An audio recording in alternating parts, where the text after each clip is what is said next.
it is my pleasure to welcome His Worship, Charlie Clark.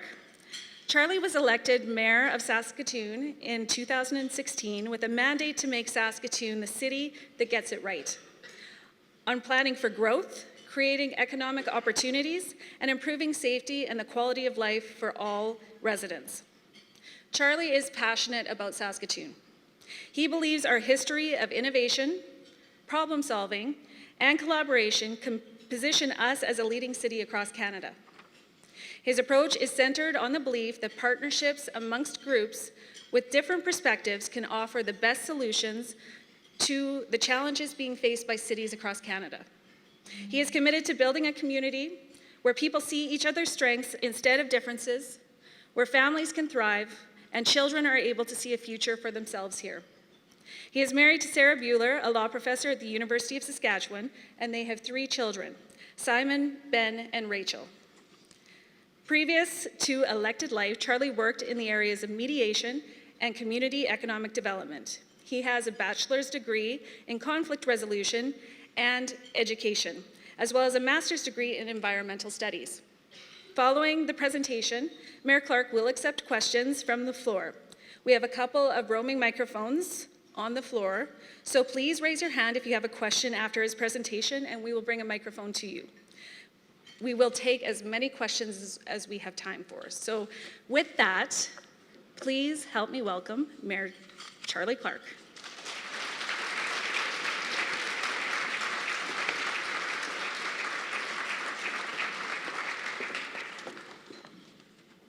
Well, thank you so much, Darla.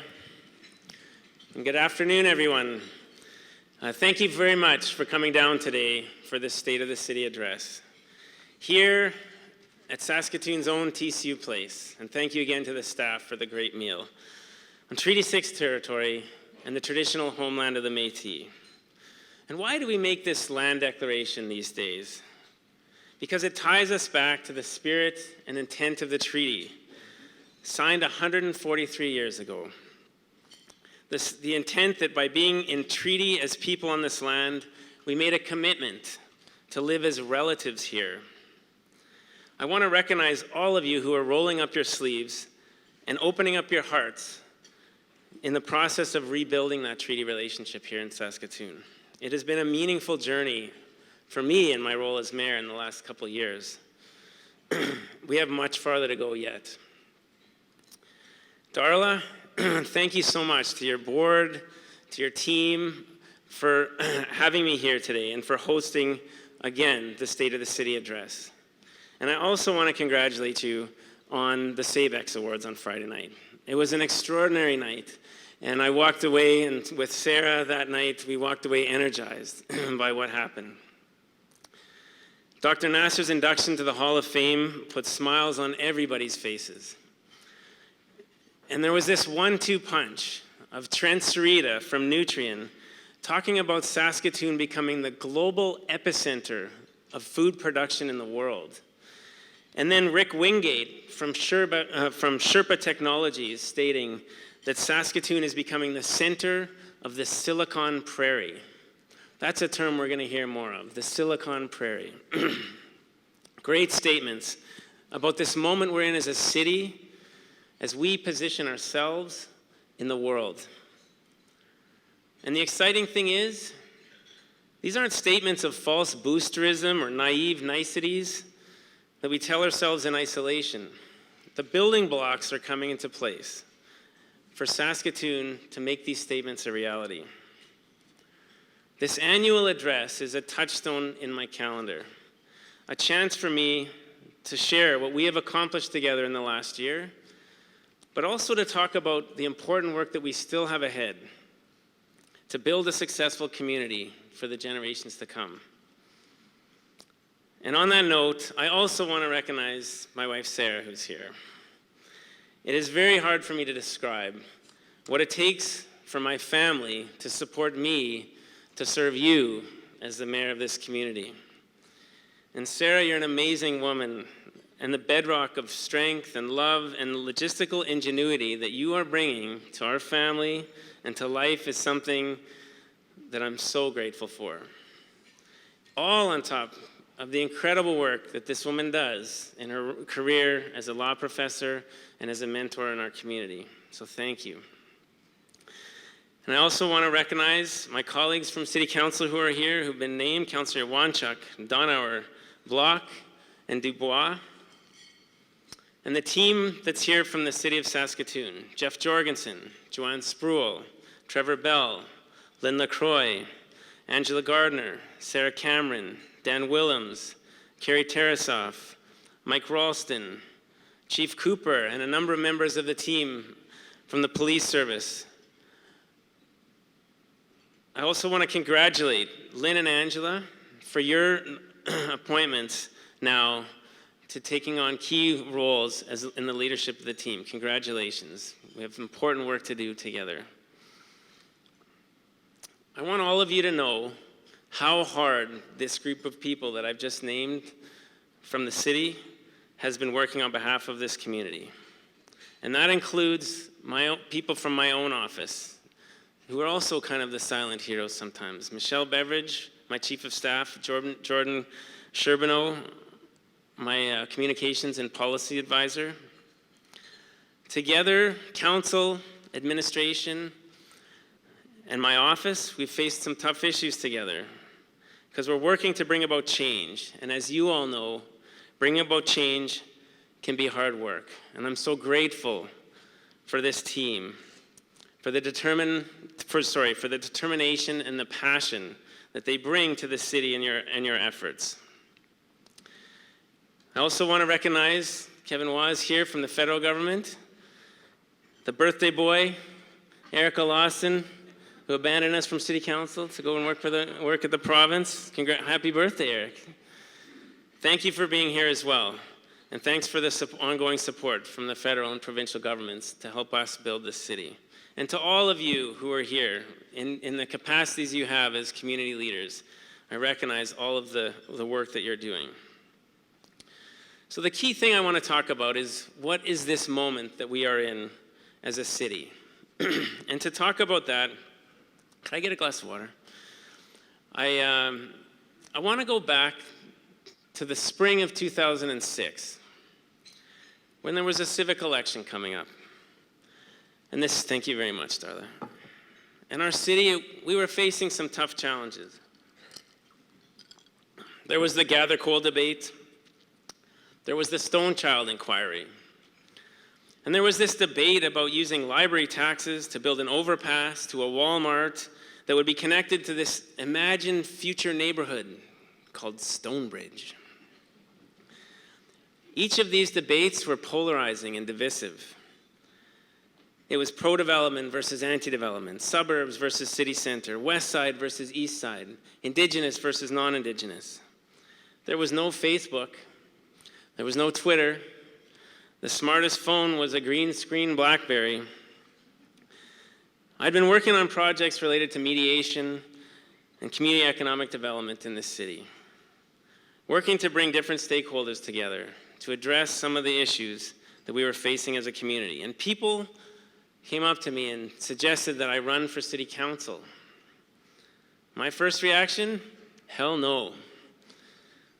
There were serious tensions in our community, and the issues were complex, and they didn't lend themselves to easy answers. So I said no thank you. The idea of being the guy on the front page of the paper, in the public spotlight, with the expectations of the entire community on the decisions that I was making, I knew it was a lot safer to stay on the sidelines and criticize from there. But then a few more people asked, and a mentor of mine asked me, well, what are you afraid of? And I realized I had very strong feelings about this community because I've had a chance to live in 14 communities in my life. And this city is the place that Sarah and I chose to call home to raise our family. And I knew that while there were tensions and polarizations, there's this quality about our city, that who we are, that is a rare quality in the world. A quality that is important in a world that is changing quickly. And I also had a son. His name's Simon. And at the time, he was 1 year old. And I wanted it to be a good home for him. So I talked it over with Sarah and with her parents, Jake and Louise, who are absolutely instrumental part of the business plan of me becoming a politician. And I put my name forward. Today, Simon is 14 years old. And Sarah and I have 2 more kids. Ben is 10, and Rachel is 8 years old. River Landing is rising. We're deep in the process of working through reconciliation. 70,000 people have moved to our city from all over the province and all over the world. There's been 8 more neighborhoods added to our city. And now we communicate through Facebook and Twitter and Snapchat and whatever the next social media form of communication. Smartphones run our lives. And there's this mythical place called Stonebridge is home to 12,000 people. And on occasion, I get up, I go downstairs, I get the paper out of the mailbox in the morning, and I sit down and read it. And I'm the guy on the front page, facing issues that are tough sometimes. And on some mornings, if I haven't left too early, my daughter Rachel stumbles down the stairs, half awake, messy hair, sweet as can be. And I'm reminded why I'm doing this.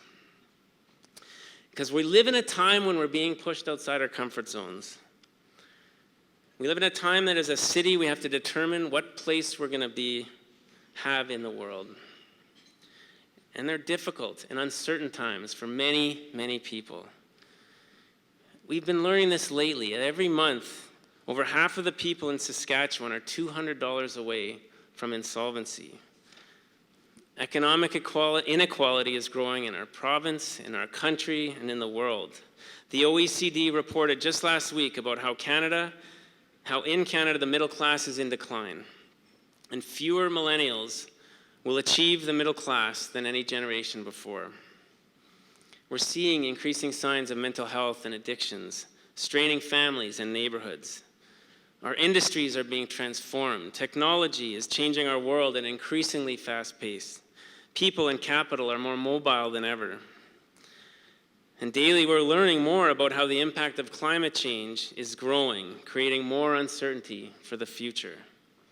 We have to decide how we deal with that uncertainty. And to be in politics, to be in leadership of any kind today, is to figure out how to grapple with the tension we're facing between people's fears and their hopes.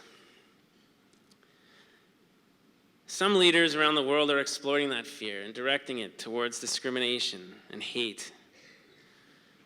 Do we choose a divided community and turn against each other?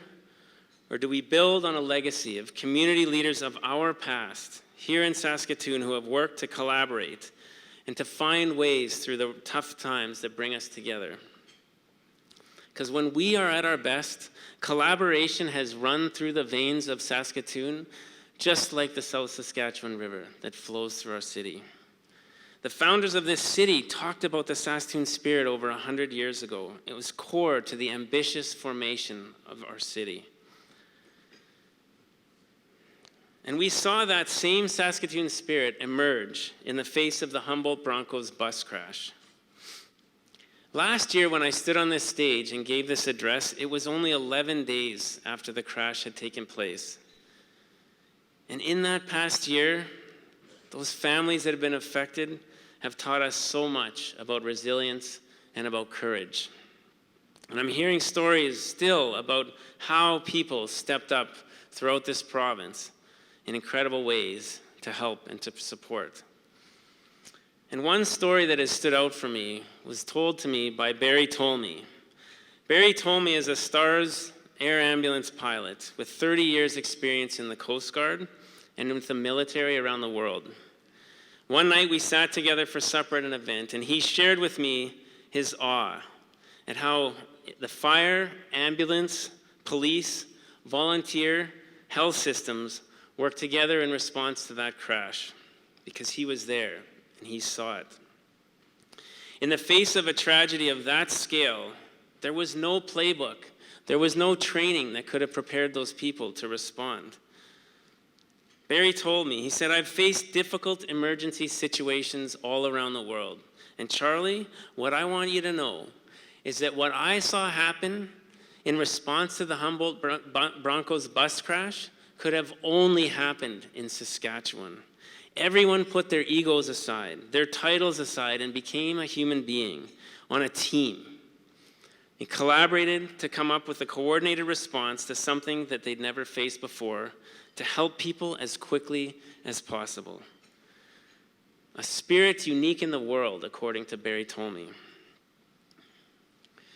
So when I talk with people involved in different sectors of our industry, I hear about a similar spirit. I hear that collaboration is our competitive advantage in this city and this province.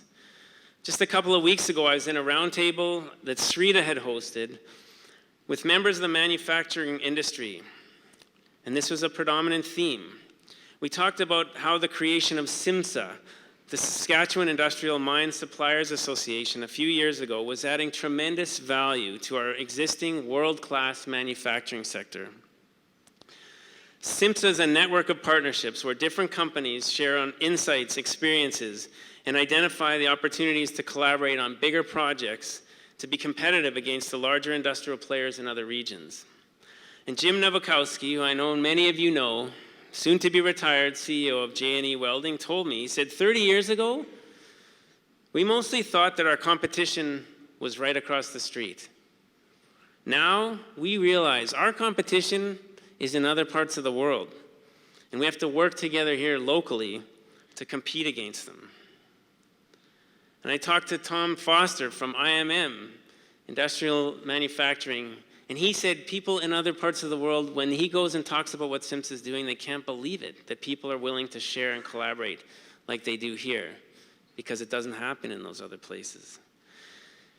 I had a tour of the Saskatchewan Food Industry Development Center a few weeks ago. And it was great to hear about how right here in Saskatoon, we are becoming the global leader in the development of plant-based protein food solutions that will be needed to feed a hungry world. And I heard from Shannon Hood-Neefer. She's the VP of Innovation and Technology.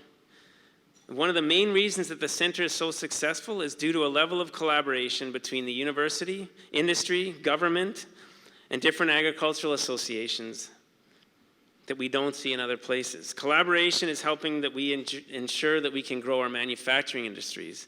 It's adding value to our agricultural sector. And in many other sectors, it's giving us a competitive advantage in a changing economy. There's another important dimension that is critical to our success.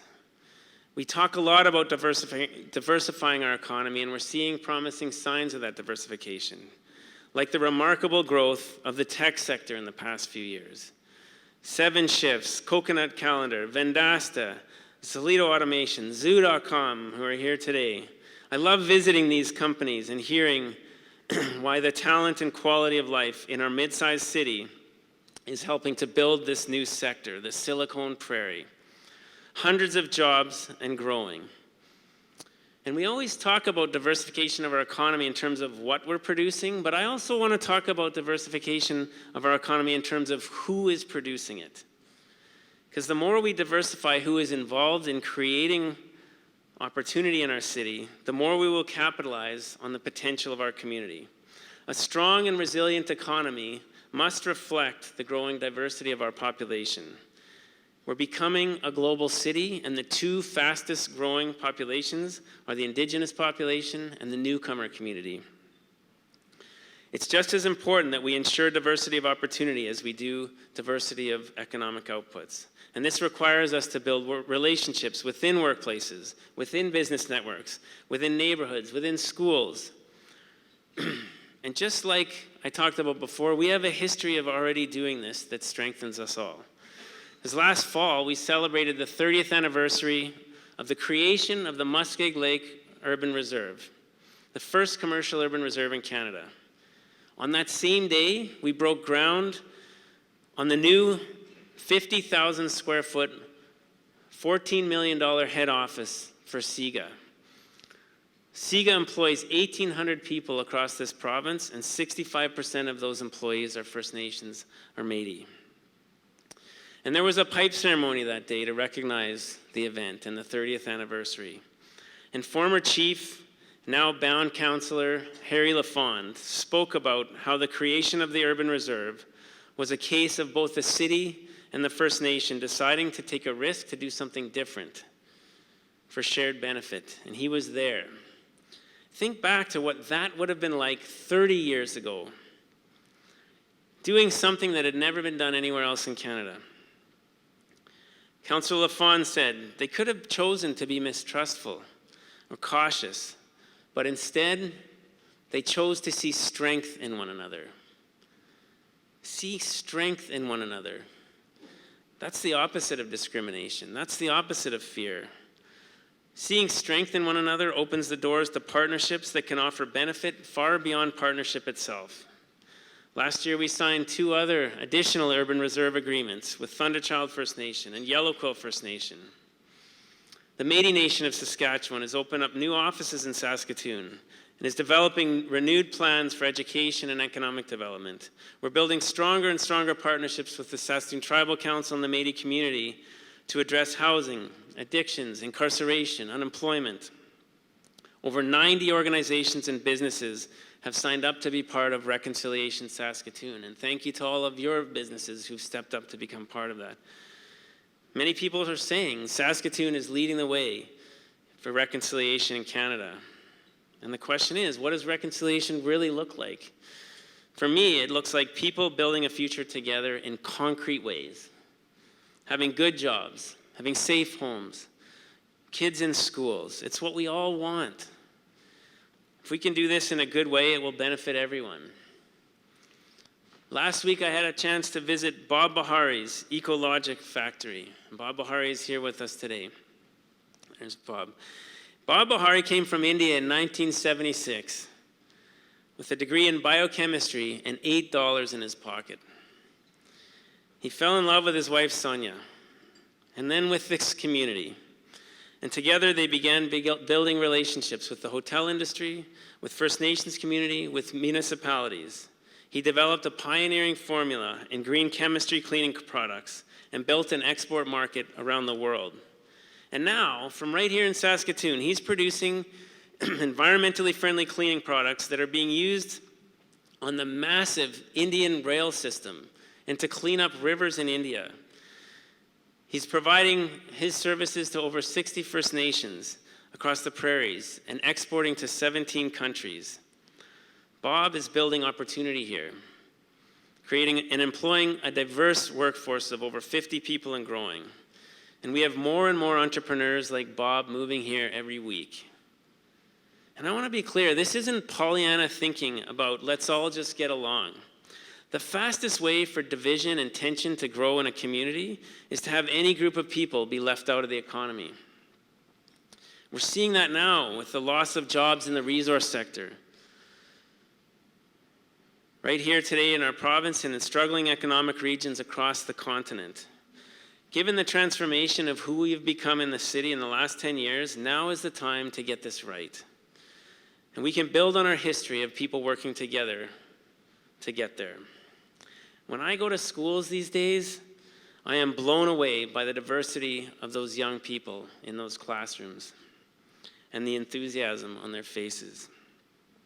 The more we create an economy that harnesses the talents of every one of those children, the stronger our community will become. And another example that I want to highlight is related to the last State of the City address I gave. When I spoke of the need to address the tragic level of Indigenous youth incarceration in our community and our province, our community rallied behind this with our application to the Federal Smart Cities Challenge. The challenge statement we submitted to the federal government is to break the cycle of Indigenous youth incarceration and replace it with a new cycle based on opportunity, belonging, security, and identity. And we're now finalists for a $10 million grant that we will use to develop technology that will connect Indigenous youth and their families with programs and services in real time. Core to developing this proposal has been a group of Indigenous youth advisors who have shared their experiences and knowledge of what the real barriers are and would make a difference in their lives. We have over 40 institutions and groups, and the police have been absolutely key to this, and I thank Chief Cooper for your help with this, have come together to share what they're currently doing and what would make their work have a better impact, where they can learn and where they want to grow. We'll find out in 3 weeks whether we win that $10 million. But I can tell you what everybody has said is, regardless of whether we win or not, our partners are committed to finding a way to do this anyways, because the risk of not doing anything is far greater. Thank you. Absolutely. So, in addition to the Smart Cities Challenge, I want to talk about some of the other important initiatives that City Council and the community have been working together on since my last State of the City address. Because in that time, since I stood up here, we've opened 2 new bridges, 2 new overpasses, 2 new ice sheets at Merlis Belcher Place, the first time in a generation that we've got new rinks, a new speed skating oval and track, and the almost complete indoor training facility at Gordie House Sports Complex. On June 28th, the Nutrien Wonder Hub Children's Museum is going to add another great family destination to the already buzzing Kinsman Park. The Alt Hotel at River Landing is open for business, and the condos are going to be occupied shortly. 2 weeks ago, I joined Dr. Nasser to help cap the 12-story East Office Tower at River Landing. I don't know how many of you saw any footage of that, but that guy opened that concrete, I don't know what exactly it's called, but we poured a whole pile of concrete, more than was needed to, on that cap to make it work. It was an awesome moment. The Nutrien Tower is underway as an anchor to Nutrien's work to, as I said, making us the global epicenter of food production in the world. We have a memorandum of understanding with the university that has intensified our land use planning, built research projects, and identified shared infrastructure and renewable energy opportunities to work together. We're working with SAS Polytech, and I appreciate you being here today, Larry, as we talk about your future and the exciting opportunities that lie ahead. Wanuskewin Heritage Park is undergoing transformational expansion as it is shortlisted as a UNESCO World Heritage Site. The Ramey Modern has become the living room for their community, creating an incredible event space to host the world. And it's brought thousands of children in contact with Picasso and prairie art. And I want to welcome Lynn McMaster to the helm as the interim CEO, and thank the staff, the board, and donors for all of your contributions in building the success of this gallery and weathering the challenges that we've gone through to get here. We've launched the Safe Community Action Alliance, an unprecedented collaboration of over 30 community institutions and organizations focused on breaking the cycle of crystal meth addiction and chronic homelessness. We've passed the Low Emissions Community Plan, providing a comprehensive and practical framework for playing our part in addressing climate change. And it took a bit of time, but we now have a path forward to fix a broken waste management system, including the implementation of a curbside organics program to preserve valuable landfill space and avoid huge costs for future generations. And now, you can legally take an Uber to a local cannabis store and buy yourself a joint. All of these projects are the signs of a growing, dynamic city. And much of this work would not have been possible without the unbelievable community partners that we have in this city, who are bringing hard work, vision, and donor support to build quality of life for our citizens. And many of you are in this room today, and I thank you. We're becoming a city that the world is paying attention to. I want to talk a bit about the important work underway to strengthen the whole region, to ensure that we have predictable and organized growth around the city. We're involved in an unprecedented partnership with the Saskatoon North Partnership for Growth, made up of Corman Park, Martinsville, Warman, and Osler. This is essential work for planning future servicing in our region and ensuring that future developments fit into an efficient and well-organized urban form. We're building common ground between rural and urban communities because our futures are intertwined. And this level of regional cooperation was unheard of just a few years ago. And zooming in from the region, I want to talk about the downtown, the heart of our city. Because we together have a once-in-a-lifetime opportunity to shape the downtown for generations to come. Our downtown cut the red tape process has brought together multiple city departments with the home building industry to identify the barriers for development in the city core and come up with solutions to reduce the uncertainty. And Chris Garrett is here, and you've been instrumental, Chris, in helping us to organize and make sure we make that a meaningful process, and I thank you.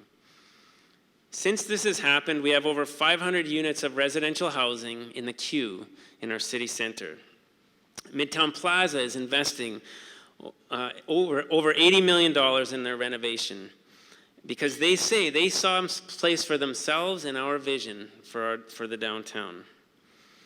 Later this month, we'll be determining routes for the bus rapid transit system. Later this year, Council's goal is to identify the locations for a future entertainment district that will include a downtown arena and a convention facility. Carol Cooley's here from the library, and we're all anxious to see the next plans for the future location of a central library for the city. We have decisions to make around the next phases of River Landing, the future of the city yards. We have a chance to put all these puzzle pieces into place in our downtown and make sure that they all work together. And once we put those puzzle pieces into place, the other parts of the downtown can be filled in to build more housing, build on the great restaurant and retail scene, and maybe even get that grocery store. We're not going to build all these projects at once. A lot of work remains to figure out how and when to pay for them and where we can leverage other dollars to minimize the burden on property taxes. How we build demand in the downtown requires us to ask the same kind of questions we need to ask for all of our work at City Hall. So I want to move on to City Hall a little bit. Last year, City Council hired Jeff Jorgensen as the city manager. Where is Jeff? He's not back there. We gave him a mandate to modernize our growing city and bring best practices in leadership and organizational change to help equip us to respond to a changing world, to break down silos between departments and build a problem-solving oriented staff that can navigate uncertainty and think outside the box. We're not holding on to the status quo, and we're not afraid to rethink how to do things. And sometimes that can be disruptive. But we know that if we don't get out in front of the change will control us. Jeff is building a leadership team that brings new people to the city from the private sector and is promoting proven leaders from within the organization to lead this transformation. And this has been hard work involving many, many staff. And it's coming together. A great team, equipped to guide Saskatoon as we take our place in the world. In the past 5 years, we've added 187 kilometers of roads, 52 kilometers of sidewalks, and 118 hectares of parks to our city. We need to keep up to the demands of a growing city, provide services while keeping costs down, and do it in a way that actually improves quality of life and gives everyone a chance to see a future for themselves and for their families here. So this is the moment that we find ourselves as a city in transformation, a city punching above our weight in a changing world, but also facing unprecedented challenges and pressures. My friends, collaboration is our competitive advantage. Back in 2006, I ran for office in this city because of a firm belief in the spirit of our community, and also because I had a concern that polarized thinking threatened our ability to move forward. For 12 and a half years, I have approached each issue we have faced with the belief that the answers we seek to build a resilient, productive, safe, inclusive community do not lie exclusively on one side of a debate or another. And I can tell you, it's been a rich and intense masterclass in how difficult this important and challenging city building work is. Because leadership at the local level means making decisions that affect people's lives on a daily basis. We are the closest to the ground. We don't make our decisions in a cabinet room and then announce them to the public. We make them one member, one vote, out in the open. What you get from me and what I promise to deliver is that I will always seek out the common ground. I will not let divided thinking hold us back. One day last fall, my beloved wife Sarah and I were on a walk on the traffic bridge, talking about our lives. And she said something that really has stuck with me ever since. She said, you know, it is so much easier to tear things down than it is to build them up. And I've thought about that sentence a lot, because I think it says a lot about the times that we live in today. In Saskatoon, we are benefiting from so many people who have worked so hard and chosen to work together to build up this community to become who we are today. I am so grateful to be part of this city and to have this opportunity to work with you and help shape its future. Because I know we have so much potential for what we can achieve together and give Saskatoon a strong future in a changing world. A strong future for my 3 children, for your children, and for all of the children who are growing up here relying on us. And it is up to all of us to take it from here. Thank you.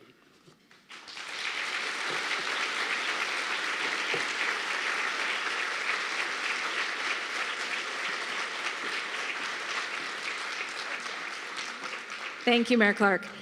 So we're going to open up to questions now. We do have a couple mics throughout the room. Does anyone want to start us off? Okay, we've got one over here.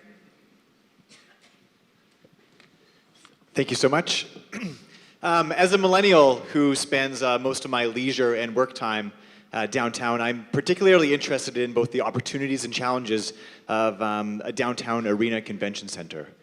So I wanted to know what you thought were the top 3 considerations for City Council to think about as they consider a downtown arena convention center. Top 3, well, one I would say is that it's not just the downtown arena and convention center. The reason we're talking about an entertainment district is it's very clear that the most successful models of this in other cities, where you, by investing in a facility like this, you actually generate the kind of economic activity and spin-offs that helps to pay for it and that builds on it, is that you think about not just the site that the arena is on, but you think about what can happen around it in terms of additional activity, restaurants and entertainment and destinations and potentially residential to get more people living downtown and all of those things, so that the activity around that site is busy 365 days a year, not just on the days that there's a convention or a sports event or a concert. Transportation is going to be critical, because we're not going to build an arena that's surrounded by a sea of parking, in any of these areas in our downtown, because that'll kill an entire area. And so you need to figure out a way to do it in the core of the city and make it possible for people to get in and out of the area easily, and to not have it be tightly tucked into other things. So the parking strategy is going to be important. That's why the bus rapid transit discussion is central. I believe it'll be 100% necessary to have a BRT to give people great experiences going in and out. And I had a chance to visit Ottawa, Lansdowne Live, where they have done a complete redevelopment of that site. And it was really interesting to learn how absolutely critical transit is playing to making sure that when they have the Red Blacks games and when they have the Guns N' Roses playing there, that they can pull it off, because they simply do not have the parking on the site. And the third is, how do we pay for it? I'm very concerned, and I believe that the way to pay, we need to find a way to leverage other sources of revenue and not pay for this through property taxes. And so this is the challenge I said at the beginning, and that I'm going to continue to put out to the boosters and the folks in the community who see the potential that this can offer for us. But we need to work together to find out the right economic model to pull it off. And it's going to take time. But fortunately, we're not the first cowboys at the rodeo for this one. There's lots of examples of other arenas and facilities in other places. And we have a chance to take our time and figure out a model that's going to be most effective. Any other questions? Yes, Rob.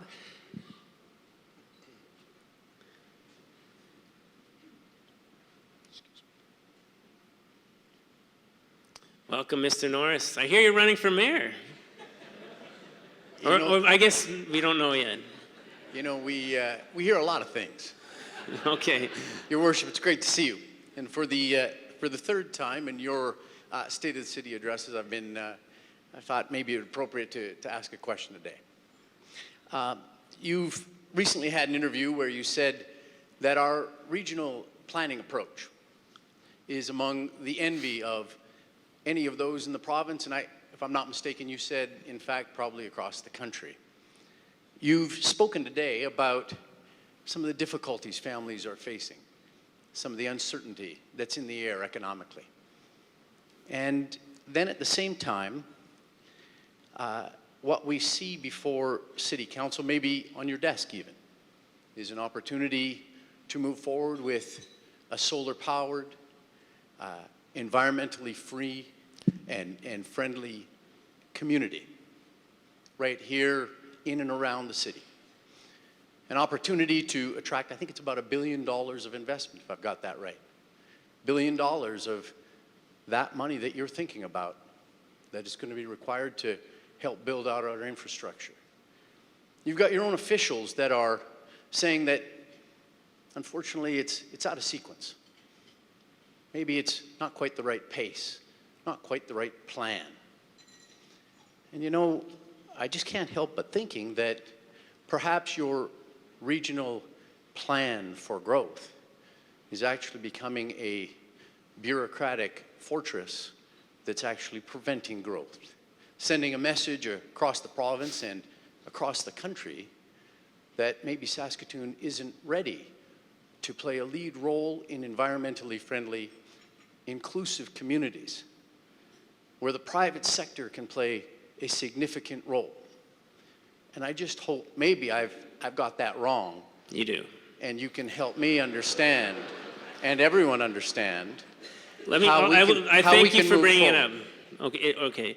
So the Solaire, that's what you're talking about. And it's a project that is outside of the city of Saskatoon. It's in Corman Park.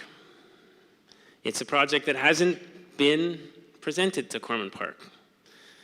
It's not very common to have developers come to city council to make proposals on projects that are not even in our territory, or not even in our jurisdiction. And what we're working on, as I said in my speech, is to come up with a rational, well-organized plan for growth in the region. If we create a pattern where the way we determine developments is to have developers from outside the region go around Corman Park and come to us and try and get us to make decisions about what's going to happen in their region, and we're not talking, we're not having regional cooperation. So when this came to council, or to committee last week, I know what's at stake if we don't make the right decision-making process on one of these developments. We risk the ability to have trust on all of them. That's a problem. As much as it's got some environmental benefits, and there's some things in there that I think are promising, I really would love to see Arbutus do them in Rosewood, where they have a huge opportunity with land that's available, and that's what I asked Mr. Drexel at the chair. And as we move forward, there's no reason, nobody has said this is a development that's going to happen next year. It's a future development. What we're saying is let's make sure that we have a fair and balanced and predictable process for development that doesn't let politics get in and mess around with it. So there's a lot at risk if we get this wrong. But absolutely, do we need to do sustainable planning? If that project was in the city of Saskatoon and we actually could work with that developer and it was in our growth path, we would be all over every innovation. We have a power utility. We have so much opportunity, and we're talking to developers throughout the city on doing sustainable development. But messing around with our process, that's how you get off track. Thank you.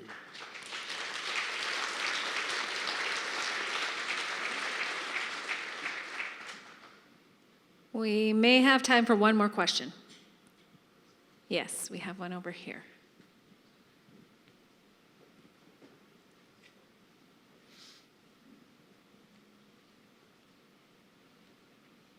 It'll be a quick question. So I think people working downtown is the key to the heart and the success of downtown. As a commercial realtor, we've already seen major players move out of the downtown, and we see players that are here already moving in the near future. I was just wondering what some of your ideas were for keeping office users downtown in the face of increasing vacancy rates. Yeah, I've actually made that something that I've been studying myself. So when I hear of companies that are thinking of moving, I call them up and I talk to them and I try and understand what are the different factors, and I hear from different things. I hear about parking, I hear about safety. One of the most challenging ones to overcome is that the lease rates are half in so many cases to move into a suburban area with free parking than they are in the downtown. So that's why we're working in a collaborative approach with industry. And I talk to Tom McLaughlin from Colliers frequently. I talk to people like Stacey Dibig from ICR frequently, and we talk about this and the decisions that people are making. We are looking to do whatever we can on the incentive side to make things work.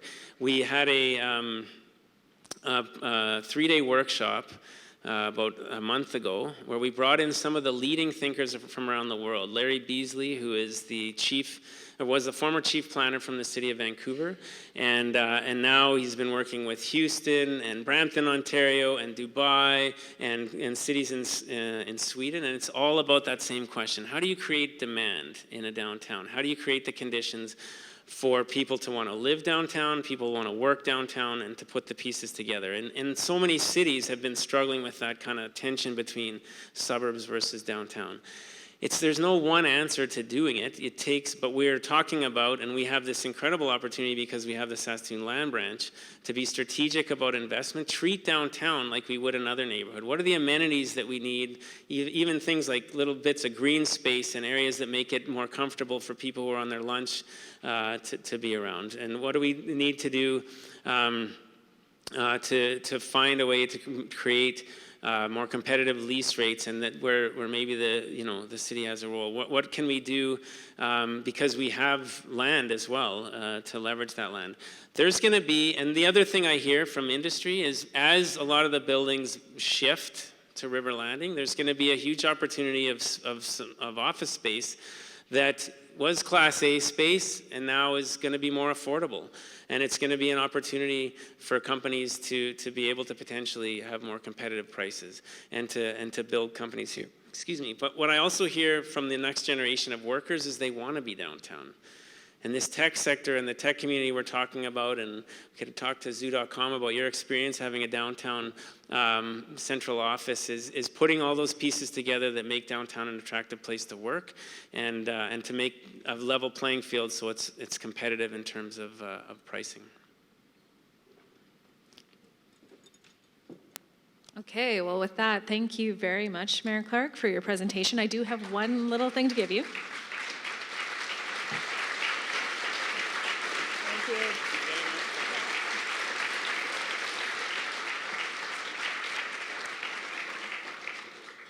So on behalf of the Greater Saskatoon Chamber of Commerce, our board of directors, our staff, who thank you to our staff, you guys always do a great job, and our membership, I'd like to thank you for coming today, and we look forward to seeing you at our future events. I hope everyone has a great afternoon.